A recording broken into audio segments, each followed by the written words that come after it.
Do it. So let's start it off, man. How did you get into real estate? It's kind of a long story. I'm glad we're sitting down. So I was working in a bank. Okay. I was in Rancho Santa Fe, California. I was the new accounts manager, the vault manager, if that was even, I managed the vault, and I was a teller. I mean, I basically did three things. When I first started banking, I worked at Wells Fargo when they took over First Interstate. That was the only big bank I worked at. Right. After that, it was a couple small banks, and I'm talking small banks where like people walk in, you know their name, and maybe you had one client an hour. It's not used to like the Wells Fargo and the Chase where you walk in and they ask for ID. I never asked for ID. So even personally, up until now, I do bank at Chase, but for a while, I only liked banking at small banks. I liked walking in and knowing my name. So I worked in this bank in Rancho Santa Fe National. Loved it. It was a nice bank. Met a lot of nice people. You got some really good real estate teams out there too. And they had a real estate division upstairs. We were in a 2-story building. And I wanted in. And I don't know. I was maybe 20, 21 years old. And they just said, nope, no experience. I didn't have a license or nothing. I didn't know what I was doing. Yeah. I just wanted in upstairs. I saw what they were doing and I wanted in. And I just kept being told no. And they were doing real estate, maybe loans too. I wasn't sure. I just knew they were upstairs and I wanted up there. I was in a band at this time, and I worked in a band with a buddy of mine. It was 3 brothers, actually, and a friend of ours and myself. And one of the brothers was working at a company, and the CEO it was Penn Fund USA in Carlsbad. And the CEO got caught spending money on things he wasn't supposed to be spending on. So the company shuttered. And a lot of these folks went to a company in Mira Mesa called Genesis Financial. We were a second mortgage lender.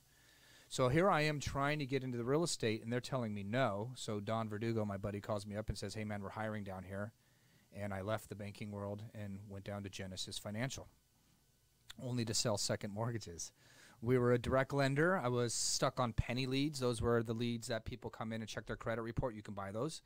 Yeah. And that's what I was given. And if I wanted lending tree leads, which all the guys and girls driving the nice cars were getting the lending tree leads. And if you remember, lending tree went out to 4 lenders. And we were a direct lender. Larry was funding with his own money. So if we were a quarter point higher, we could change the rate. So we were always winning, long story short. And so if you could get into the lending tree leads, I knew it was easier. And people were making a lot of money doing so. So I didn't know what I was doing, so I just got on the phone and started dialing like crazy. Ended up getting my conversions high enough on the penny leads to get over to Lending Tree. And back in this day when I started, I didn't have a real estate license. What year was that? 99, 2000. Mm-hmm. You had lenders had a corporation license, and you could work under that license. And then about 2003, I think maybe things started to change. I don't know. I was naive. I was just selling loans, right? It's kind of more like a Geico kind of, it seemed like, environment. You know, your underwriters were there, your processors were there. We walked around the corner, they were right there. Larry, the owner, was right there. I mean, we owned a building or rented it, and everybody was there. So it was a lot different environment than real estate is today. Yeah, a lot different. And got over to those lending tree leads. Then in 2004 became licensed. Worked until about 2008, and the market crashed in 2008. I'm sure we all remember that. Go back 2 years, get a little personal here. In 2006, I had for my first marriage, a brother-in-law passed away in a car accident. And so I decided not to work in 2006. I was grieving or whatever. I wanted to make an excuse for what I was really doing. And by the time I came back into real estate 2007, the market was on fire. I was spending more money than I was making, and my pipeline was gone, and everything I'd worked for was pretty much gone. And I had a buddy working at a for-profit educator called Ashford University. And so in 2008 in March, I left the real estate world and went over to for-profit education. Was there till 2013.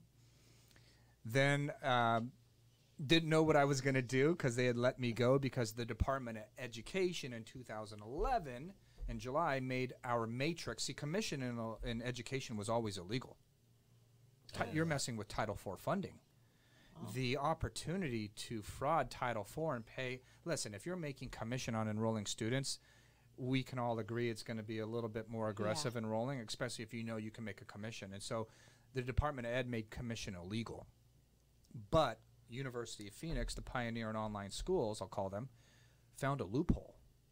And they said, well, we're not just going to score you or hold you accountable to how many students you enroll, but how well they do, how well they persist in class from day 1 to day 2, week 1 to week 2, class 1 to class 2. And in July 2011, the Department of Ed said that matrix you guys all created is illegal. So everybody's salary froze, and the universities just started picking off people. I mean, they could no longer, you had a flexible pay schedule. If I did really, really well, I could make $150,000 a year. If the next 6 months my performance dropped, they could cut me down to 25. And so my income was completely dependent upon what I was doing performance-wise in my role. And when July 11 came, the Department of Ed said it's illegal. Everybody's salary froze. So you were at 40, you could no longer climb up to 150 in 6 months. And if I was at 150, you can't take my pay away. So I could stop enrolling students, and there's nothing you can do about it because you could no longer hold me accountable to numbers as an advisor. It was only basically directors and up that were numbers, because we were all on a, what's the word I'm looking for? Advisors were hourly. Salary? And we were salaried, thank you. And so we fell under different rules. And so to January, was it December 13th, 2013, they gave me a phone call and said, don't come back. Aww. Didn't even do it face-to-face, waited for me to go home. So then I got recruited to financial planning, Northwestern Mutual. And if you can see my tattoos, I had more. I had my hands and fingers done. I've been through several laser treatments. And so I start working in financial planning for maybe 6 months. And nothing against those guys and girls there. They're mostly guys. They're all very conservative. And here I am in a suit with tattoos on my hands and fingers. And the one thing you can see when I walk into a room are my hands and my fingers, or at least I felt that, you know? Aww. And so shortly after I learned financial planning was hounding family and friends. You can't buy leads. You can't put posts on Facebook because the SEC watches what you put on, and it just too many rules. And so I said, I'm going back to real estate. That's what I know. I can buy leads. I can do what I'm good at, because think about it. Penny leads at Genesis. Yeah. Lending Tree leads at Genesis. When I went to Ashford, guess what we bought? Leads. We enrolled in all 50 states. It was always over the phone. I'm back in real estate. What am I looking for? Leads. Leads. And financial planning just wasn't going to allow me to do that. So came back, and first year at Keller Williams I was at in Escondido, I closed 22 transactions. I did $4.8 million. Bam. Good job.